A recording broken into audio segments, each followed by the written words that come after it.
భారతదేశంలో మొట్టమొదటిసారిగా ఉచిత విద్య, ఉచిత వైద్యం కోసం ప్రజల తరపున పోరాటం చేస్తుంది మీ జీఎంకే టీవీ. పచ్చటి ప్రకృతి ఒడిలో ఉండే ఆ ప్రాంతం ఒక్కసారిగా భగ్గుమంది. కొబ్బరి, జీడి మామిడి తోటలతో మినీ కోనసీమగా పిలువబడే ఏరియాలో అలజడి కొనసాగుతోంది.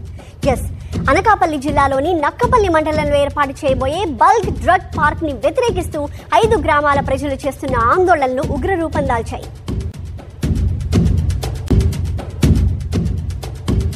మొదట బల్క్ డ్రగ్ పార్క్ ని కాకినాడ జిల్లా తొండంగి మండలంలో ఏర్పాటు చేయాలని భావించారు. అయితే స్థానికుల నుంచి తీవ్ర వ్యతిరేకత రావడంతో అనకాపల్లికి మార్చారు. కేంద్ర రాష్ట్ర ప్రభుత్వాల ఆధ్వర్యంలో ఈ డ్రగ్ పార్క్ నిర్మాణ పనులు కూడా ప్రారంభమయ్యాయి. బల్క్ డ్రగ్ పార్క్ ఏర్పాటుతో నక్కపల్లి మండలాన్ని ఫార్మా హబ్ గా మార్చాలని ప్రభుత్వం భావిస్తోంది. ఈ ప్రాజెక్టు వ్యయం 1257 కోట్ల రూపాయలుగా అంచనా వేసి ముందుకు వెళ్తోంది. 1270 ఎకరాల భూమిని ప్రాజెక్టు నిర్మాణం కోసం సేకరించింది. డ్రగ్ పార్క్ ఏర్పాటైతే సుమారు 25,000 మంది స్థానికులకు ఉపాధి అవకాశాలు లభిస్తాయని ప్రభుత్వం చెబుతోంది. అయితే మా కొద్ది ప్రాజెక్ట్ అంటున్నారు నక్కపల్లి మండలంలోని 5 గ్రామాల ప్రజలు. ముక్త కంఠంతో నెల రోజులుగా టెంట్లు వేసుకుని ఆందోళనలు ఉధృతం చేశారు. అనకాపల్లి జిల్లా రాజయ్యపేట గ్రామంలో బల్క్ డ్రగ్ కంపెనీ మాకొద్దు అంటూ రాజయ్యపేట గ్రామస్తులు గత 34 రోజులుగా ఇక్కడ దీక్షలు చేపడుతున్నారు. సుమారు 10,000 మంది జనాభా, 2,500 మంది కుటుంబం కలిగి కుటుంబాలున్న ఈ ఊర్లో బల్క్ డ్రగ్ కంపెనీ వల్ల మాకు అనారోగ్యాలు వస్తాయని చెప్పి వాళ్ళు ఆవేదన వ్యక్తం చేస్తున్న పరిస్థితి. ఇక్కడ మనతో పాటు గ్రామస్తులు ఉన్నారు. వారిని అడిగి ఈ కంపెనీ గురించి అసలు దీని విషయంపై మరిన్ని విషయాలు అడిగి తెలుసుకుందాం. సార్ చెప్పండి, ఈ కంపెనీ రావటం వల్ల మీ గ్రామానికి హాని జరుగుతుందా, మేలు జరుగుతుందా? హాని జరుగుతుందండి. ఎందుకంటే మేము 34 రోజుల నుంచి ఈ ధర్నా చేస్తున్నాం. ఇప్పుడు ఈ కంపెనీ వస్తే మా ఆరోగ్యాలు పడిపోతాయి, మా జీవనం పోతుంది. చేపలు చనిపోవడం వల్ల మా మత్స్య సంపద మొత్తం పూర్తిగా నశించిపోతాయనే ఉద్దేశంతో మేము ఈ దేశం స్థాపించడం జరిగింది. అలాగే ప్రభుత్వం వెంటనే ఈ యొక్క బల్క్ డ్రగ్ పార్క్ని రద్దు చేసి మా మత్స్యకారులందరికీ న్యాయం చేయాలని కోరుకుంటున్నాం. అదే దాని మీద ఈ యొక్క బల్క్ డ్రగ్ పార్క్ రద్దు చేసే వరకు ఈ ఉద్యమం, ఈ దీక్ష అప్పటి వరకు కొనసాగుతుందని, అలాగే ప్రభుత్వం వెంటనే ఈ యొక్క పార్క్ రద్దు చేసి మా మత్స్యకారులకి న్యాయం చేయాలని కోరుకుంటూ, ఇప్పుడు అలాగే మా కలెక్టర్ గారు మొన్న వస్తారని ఏదో దేనివల్ల కారణాలు రాలేకపోయారు. మేడం గారు కూడా వెంటనే వచ్చి మాకు న్యాయం చేస్తారనే ఉద్దేశంతో మేము అందరం ఆశిస్తున్నాం. ఆ మేడం గారు వచ్చి మాకు ఈ యొక్క పార్క్ని రద్దు చేస్తారని ఆశిస్తున్నాం. అది మేడం గారు చెప్పాలని మేము అందరూ కోరుకుంటున్నాం. ఆ రోజు మేడం కలెక్టర్ గారు ఇక్కడికి వచ్చిన పరిస్థితులు కూడా ఉన్నాయి. ఎటువంటి హామీ ఇచ్చారు కలెక్టర్ గారు? అసలు మీకు ఈ బల్క్ డ్రగ్ కంపెనీ మీద ఎటువంటి హామీ ఇచ్చారు కలెక్టర్ గారు? అంటే మేము ఆ రోజు హైవేలో కూర్చోవడం జరిగిందండి. మేడం గారు వచ్చేసి నేను బుధవారం వస్తాను, మీకు అందరికీ చెప్తాను, మీ ఊరు వచ్చేసి మీ టెంట్ దగ్గరికి వచ్చి చెప్తాను అన్నారండి. అలాగే మేడం గారు వాళ్ళు ఇంటి దగ్గర ఏదో ఎవరు చనిపోయిందని అన్నారు. మేడం గారు అక్కడికి వెళ్ళిపోయారు. మేము దాన్ని స్వాగతించామండి. మేడం గారు వచ్చే వరకు ఎదురు చూస్తున్నాం. మేడం గారు వచ్చి మాకు ఈ పార్క్ రద్దు చేస్తారని ఆశతో ఉన్నామండి. అదే జరుగుతుందని మేము ఆశిస్తున్నామండి. మీరు చెప్పండి, ఇప్పటికే ఈ రాజీపేట గ్రామానికి సంబంధించి ఒక 2 కంపెనీలు ఉన్నాయి. ఈ కంపెనీల వల్ల ఎవరైనా అనారోగ్యంతో చనిపోయిన వ్యక్తులు అయితే ఎవరైనా ఉన్నారా గ్రామంలో? అంటే ఇప్పటికే ఎట్రో 2007 వచ్చిందంటే అప్పటి నుండి కూడా ఇప్పటి వరకు ఇంచుమించు ఒక 100-150 మంది క్యాన్సర్ ఇతర రోగాలతో చనిపోవడం జరిగింది. ఈ ఎట్రో రావడం వల్ల వాటర్ పొల్యూట్ కానీ, ఎయిర్ పొల్యూట్ కానీ మొత్తం అంతా భూగర్భ జలాలు అంతా పాడైపోయండి. అదేవిధంగా ఇప్పుడు చేపలు ఒకప్పుడు మేము 10 మైళ్ళ దూరం వెళ్తే చేపలు పడి విపరీతంగా పడి ఇప్పుడు 40-50 మైళ్ళ దూరం వెళ్ళినా సరే పడట్లేదు. ఒకప్పుడు ఉన్న మత్స్య సంపద అంతా ఈ పైప్ లైన్ యూడిపి అది శుద్ధి చేయకుండా పంపించడం వల్ల అక్కడ ఉన్న మత్స్య సంపద మొత్తం సర్వనాశనం అయిపోయి మాకు తినడానికి కూడా చేపలు పడలేని స్థితిలో ఉందండి ప్రజెంట్. ఇవల్ల హెట్రో వల్ల దానివల్ల బయట కంపెనీ వద్దని చెప్తున్నారు సార్. అయితే ఇప్పుడు హెట్రో ఉన్నది, ఆల్రెడీ హెట్రో ఉన్నది. మరి హెట్రో పైన మీరు ఎటువంటి వ్యాఖ్యలు చేయలేదు? బల్క్ డ్రగ్ మీద ప్రత్యేకంగా ఎందుకు నిరసన చేపడుతున్నారు? ఆల్రెడీ హెట్రో మీద ముందు మేము చేసామండి.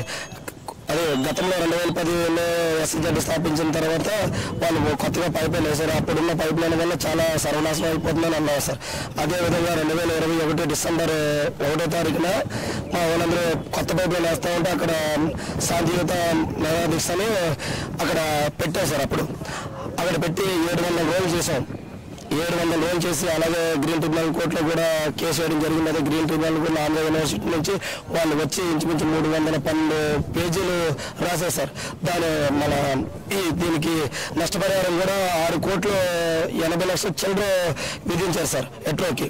ఎందుకంటే పొల్యూషన్లో వాళ్ళు ఎలాగా విచ్చలవిడిగా చేస్తున్నారో ప్రభుత్వ నిబంధనలను కూడా తిక్కరించి వాళ్ళకి నచ్చినట్లు చేస్తున్నారని గ్రీన్ ట్రిబ్యునల్ కోర్టు వాళ్ళ మీద అపరాధ రుజుము విధించడం కూడా జరిగింది సార్. ఇప్పుడు అనిత గారు కూడా ఇక్కడికి వచ్చారు. అనిత గారు వచ్చినప్పుడు కూడా మీరు గ్రామస్తులు గ్రామంలోకి రావకుండా నిర్బంధించిన సంఘటనలు కూడా జరిగాయి. అనిత గారు ఏం మాట్లాడారు, ఏమైనా చెప్పారా మీకు, ఎటువంటి హామీ ఏమైనా ఇచ్చారా? అదే యాక్చువల్గా మేము ఇంతమంది అక్కడ ఫస్ట్ టెంట్ మేము బాధితులు గుడి తెరేసాను. అక్కడి నుంచి ఇక్కడికి వచ్చిన తర్వాత ఇక్కడ పోలీసులు మాకు జరిగిన మేము అక్కడ బయట పనులు చేస్తుంటే అక్కడ టెంట్ వేసాం సార్. అక్కడ టెంట్ వేసారు. నైట్ మొత్తం పోలీసులు మా ఊళ్ళు కొట్టడం చాలా విధ్వంసాలు చేసేసారు. తర్వాత ఆ రోజు మేము ఏమన్నా హోంమంత్రి మేడం గారు వెంటనే స్పందించాలి అని చెప్పగానే మేడం గారు మాతో అంటే ఆర్డీఓ గారు వచ్చి వాళ్ళు రికార్డింగ్ వీడియో పెట్టి ఆ వీడియో ఏమన్నారంటే మేడం గారు 30వ తారీఖు లేదా 30వ తారీఖున వస్తారని చెప్పారు. తర్వాత ముందుగా 2 రోజుల ముందు ఏమన్నారంటే మేడం గారు 29న వస్తారు, కలెక్టర్ గారు విజయనగరంలో శ్రీకాకుళంలో ప్రోగ్రామ్ ఉందా అని చెప్పడం జరిగిందండి. తర్వాత మేడం గారు వచ్చే అంటే బయట కంపెనీ రద్దు చేస్తారేమో చాలా ఆశగా ఎదురు చూసామండి. అంటే మేడం గారు హోమ్ మినిస్టర్ గారు ప్రభుత్వం దృష్టికి ఆల్రెడీ తీసుకెళ్ళి ఉంటారు, ఏదో చెప్తారని చేసి మేము మేడం గారు పెంట చేసి చాలా అంగరంగ చేసాం. తీరా మేడం గారు వచ్చిన తర్వాత మేడం గారు ఏమన్నారంటే బల్క్ పార్క్ దీనికోసం దీన్ని ఇంచుమించు మీరు కమిటీ చేసుకోండి, కమిటీ కోసం నేను ముఖ్యమంత్రి వారి దగ్గరికి తీసుకువెళ్తాను అని అన్నారండి. మా కమిటీ వద్దని అన్నారు సార్. ఆల్రెడీ మా మీద అన్యాయంగా కేసు ఇంచుమించు 35, 40 అంటే మొన్న పేపర్లో అయితే అప్పటికి మేడం గారు వచ్చేసరికి 35 కేసులు పెట్టారండి. ఈ కేసు కోసం మాట్లాడలేదు. బయట పనులు చేస్తున్నారు. అప్పుడు కూడా మేము ఇక్కడ శాంతియుతంగా ధర్నా చేసినా సరే పనులు చేస్తున్నారు. పనులు కూడా ఆపలని చెప్పినా సరే మేడం గారు మైక్ కింద సిఆర్పిఎఫ్ కానిస్టేబుల్కి ఇచ్చేసి వెళ్ళిపోవడం జరిగింది. దాంతో మా ఇల్లు ప్లస్ ఇక్కడ ఉన్న వాళ్ళందరూ మేడం గారు క్యాన్వాన్ అడ్డుకోవడం జరిగింది. మేడం గారు అప్పుడు పనులు ఈ బల్డ్రాక్ ఏదో ఒకటి కొనుక్కొచ్చే వరకు పనులు ఆపుతారని స్పష్టంగా హామీ ఇవ్వడం జరిగింది. అదేవిధంగా 10-20 మంది కమిటీ చేసుకొని కంపెనీని తీసుకెళ్తున్నారండి. మీ వల్ల కమిటీ లేకుండా డైరెక్ట్గా మా బాధలు మేము ఎన్నో ఆల్రెడీ ఇప్పటికే ఉన్న ఎట్రో వాళ్ళు ఎంతో కుంగి కుసించిపోతుంది. అలాంటి బయట కంపెనీ వస్తే ఇప్పటికే 50% వరకు జనాలు సర్వనాశనం అయిపోయాం. ఇప్పటికీ ఈ బయట కంపెనీ వస్తే పూర్తిగా మత్స్యకారులు ఎవరు ఉండరు. ఒకప్పుడు రాజీపేట గ్రామంలో మత్స్యకారులు ఉండేవాళ్ళు, ఇప్పుడు మత్స్యకారులు లేరు అని చెప్పుకోవాల్సి వస్తుంది. మేడం అంటే మేడం గారు వెనకాల నేను పై దృష్టికి తీసుకెళ్తానమ్మా, నేను ఏదో చెప్తానన్నట్లు చెప్పడం జరిగింది. ఇంత శాంతియుతంగా నిరసన చేపడుతుంటే మనం వచ్చేటప్పుడు కూడా మేము చూసాము, మరి ఎక్కడికక్కడ పోలీసులు పూర్తి స్థాయిలో ఎంత పెద్ద పహారా కాశారంటే ఏదో లోపలేదో పెద్ద యుద్ధాలు జరుగుతున్నట్టు పోలీసులు అంతలాగా ఉండడం వల్ల కారణం ఏంటి అసలు? కారణం అంటే సార్, మనం రాజీపేట గ్రామం నుంచి సుమారు ఈ రోజుకి 34 రోజులు ధర్నా చేశారు సార్. ఈ 34 రోజుల్లో జరిగిన అనేక పరిణామాల వల్ల శాంతి భద్రతల సమస్య కూడా లోపించింది. మా వాళ్ళకి ప్రధాన సమస్య ఏంటంటే ఏమైనా కూడా బల్క్ డ్రగ్ పార్క్ అనేది రద్దు చేయకపోతే ప్రభుత్వాలు ఇటు అధికారులు నాయకులు అందరూ కలిసి ఆలోచించి సరైన న్యాయం చేయకపోతే మేము ఏమైపోతాము అన్న ఆలోచనతోనే చేస్తున్నారండి. అయితే ఇటు ప్రభుత్వాలకి ప్రజలకి మధ్యలో వారధులుగా ఉన్నారు. వాళ్ళు ఎలా పనిచేస్తున్నారు, ఏం చేస్తున్నారు అనేది వారికే తెలియాలి. ప్రజలుగా మాకు తెలియదు, అటు ప్రభుత్వాలకి వాళ్ళకే తెలుస్తుంది. మనం యాజ్ రూల్ ప్రకారంగా డిపార్ట్మెంట్లు మనం ప్రత్యేకించి ఏం చేయలేం. మనం ఎంతసేపు ప్రభుత్వమే దిగివచ్చి మాకు న్యాయం చేయాలి తప్ప ప్రభుత్వం చెప్పినట్టు పోలీసులు వింటారు. ఇది మన ప్రజాస్వామ్యంలో ఇది ఒక పెద్ద సబ్జెక్టు. అయితే విషయం ఏంటంటే ఇప్పుడు రాజీపేట సంబంధించి టీడీపీకి కంచుకోట అని చెప్పి కూడా అంటారు. అంటే టీడీపీకి పెద్ద రాజీపేటలో పెద్ద అభిమానులు ఉన్నారు అని చెప్పి అంటారు. అంటే అలాంటి ప్రభుత్వం బల్క్ డ్రగ్ మీద ఎందుకని తొందరగా 34 రోజుల నుంచి మీరు దీక్ష చేస్తున్నా సరే ఎందుకని దాని మీద తీసుకోలేదు? ఆ విషయం అయితే మాకు బాధలేదు. ఎందుకంటే ఎక్కడో విదేశాల్లో తగిలికొట్టిన కంపెనీలు అక్కడ యూకొత్తపల్లి తొండంగి మండలం యూకొత్తపల్లి నుంచి పంపించేస్తే జగన్ గారి ప్రభుత్వంలోని కేబినెట్ ఆమోదం అయింది. తర్వాత ఇక్కడికి వచ్చింది, ఇక్కడ పెట్టారు 2023లో జనవరిలో ఇక్కడ పెట్టిన తర్వాత ఇప్పుడున్న ప్రభుత్వాలు దీన్ని ఇంప్లిమెంట్ చేయవలసి వస్తుంది. కాబట్టి ఇక్కడ ఏ పార్టీ బలంగా ఉంది, ఏ పార్టీ బలంగా లేదన్నది కాదు కదా, గ్రామం ముఖ్యం. పార్టీలకు అతీతంగా ఇది జరుగుతుంది, గ్రామం ముఖ్యం. కాబట్టి ఇక్కడ పార్టీలతో సంబంధం లేదు. మాకేంటంటే ఏకైక నినాదం బల్క్ డ్రగ్ పార్క్ కాకుండా వేరే అవసరాలకి ల్యాండ్ని వాడుకోండి. బల్క్ డ్రగ్ పార్క్ కాకపోతే మాకు ఇబ్బంది లేదు, ఏ స్టీల్ ప్లాంట్కో ఇతర అవసరాలకు వాడుకోండి. ఇక్కడ కేవలం మొత్తం 95% సుమారుగా 100% మనకు మొత్తం జీవనం సముద్రం మీద ఆధారం. ఎటువంటి ల్యాండ్స్ కానీ ఇక్కడ సరైన మౌలిక వసతులు కానీ ప్రజలకి ఇప్పటి నుంచో బేదారకు ఉంది. సగటు మత్స్యకారుడిగా ఒకరికొకరు మనం నిలబడి ఈ టైంలో చేసుకోకపోతే, ప్రభుత్వాలు దిగొచ్చి ప్రజలకు సరైన న్యాయం చేయకపోతే వీళ్ళు ఎక్కడికి పోతారు, ఎలా బ్రతుకుతారు అన్న భయాందోళనలో ప్రజలు ఉన్నారు సార్. ఒకప్పుడు మీరు వేటకు వెళ్తే ఎంత క్వాంటిటీలో మీరు చేపలు పట్టేవారు, ఇప్పుడు వేటకు వెళ్తుంటే కంపెనీలు వచ్చిన తర్వాత ఎంత క్వాంటిటీ తగ్గిందా, ఏం తగ్గింది సార్? సుమారుగా క్వాంటిటీ అయితే 50% తగ్గిపోయింది సార్.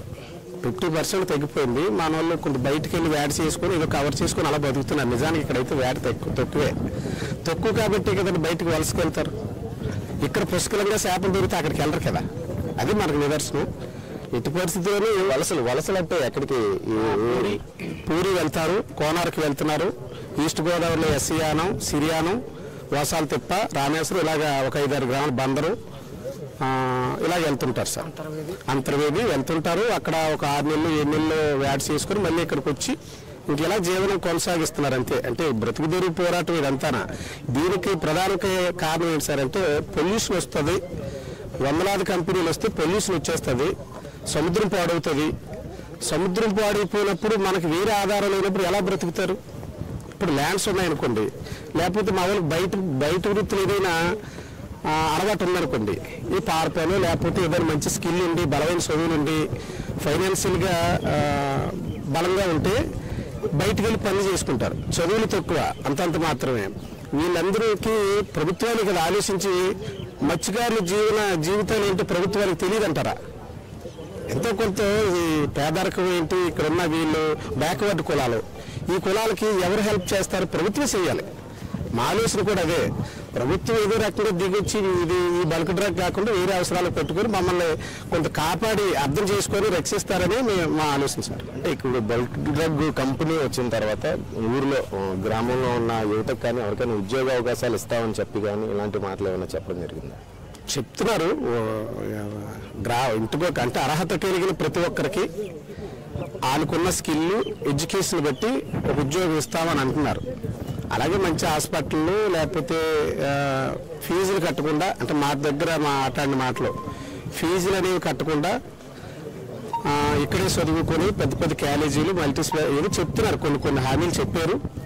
అది ప్రజలకి ఏంటంటే సరే హామీలు అనేది పక్కన పెట్టండి, హామీలతో మన పొట్ట గడవదు కదా, ఈ ఒక జీవన బ్రతుకు పోరాటం చేస్తున్నాం కాబట్టి మనకి ఎట్టి పరిస్థితులు ఈ ప్యాకేజీలు ఈ హామీలు పక్కన పెట్టి ఐకమత్యంగా ప్రజలందరూ ఏకమై బల్క్ డ్రగ్ అనే దాన్ని రద్దుపరుచుకునే ఆలోచనలోనే ఇక్కడ మేజర్ ఇష్యూ, ప్రధానమైన ఇష్యూ.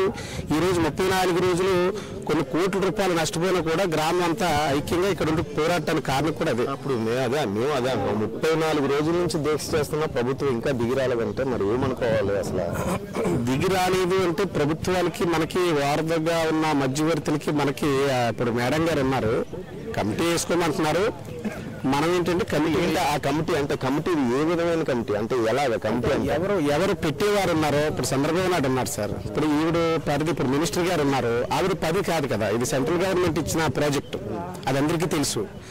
మేడం గారు ఏమంటున్నారంటే ఇది నా పరిధి కాదు, ఎవరెవరు ఏదో చెప్తున్నారు వినేస్తున్నారు, ఓకే ఇప్పటికైనా పర్వాలేదు, మీరు ఒక 10 మంది 20 మంది 100 మంది ఎంతమంది అయితే అంతమంది. ఎంత సెంట్రల్ గవర్నమెంట్ అయినా సరే కూటమి ప్రభుత్వం అంటే డబుల్ ఇంజిన్ సర్కార్ నడుస్తుంది కదా, కూటమి ప్రభుత్వం. డబుల్ ఇంజిన్ అని కొంతమంది అంటున్నారు, త్రిబుల్ ఇంజిన్ అని కొంతమంది అంటున్నారు. అంటే 3 కలిపే కదా ఉంటాయి. రాష్ట్ర ప్రభుత్వం అంటే కేంద్ర ప్రభుత్వం అనుమతించినా సరే రాష్ట్ర ప్రభుత్వం అనుమతులు తీసుకోవాలి కదా, మరి తీసుకోకుండా చేశారా లేదంటే ప్రభుత్వానికి తెలిసి ఇవన్నీ జరుగుతున్నా సరే ప్రభుత్వం పట్టించుకోకుండా ఉందా? ప్రజెంట్ కూటమి ప్రభుత్వం ఉంది సార్.